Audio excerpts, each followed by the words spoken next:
আমি বাড়ি থেকে চান করে দোকানে আসার পর মাথায় হাত দিয়ে চিন্তা ভাবনা করতে থাকি। তখনই আমার নজর পড়ে কুরকুরের চ্যানের উপর।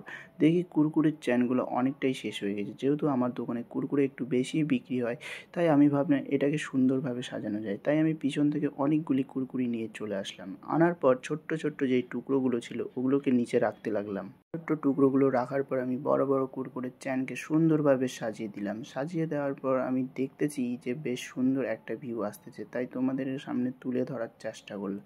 এটা দেখার পর আমার বেশ সুন্দর লাগলো, কিন্তু সব থেকে চিন্তার বিষয় হচ্ছে সেটা ছিল নিচে এই ছোট্ট ছোট্ট কুরকুরের চ্যানগুলো।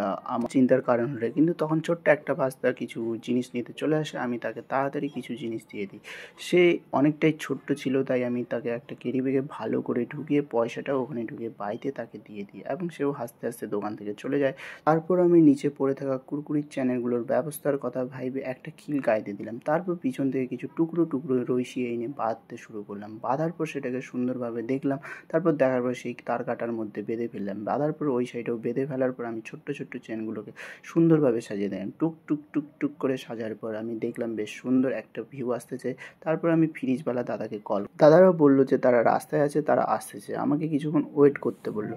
তারপর আমি ওয়েট করতে থাকি। তারপর দেখি দাদারা সন্ধ্যাবেলা চলে আসে, ফ্রিজ সেট করতে তারা শুরু করে দেয়। তারপর এই ফ্রিজটাকে আমরা দোকানের সামনে নিয়ে আসি। ভাই 10-এর ফ্রুটিগুলোকে সুন্দরভাবে রেখে দেয়, যা এগুলা আগের আনা ছিল। তারপর আমি একটুখানি ফ্রিজটাকে দেখি, তারপর এই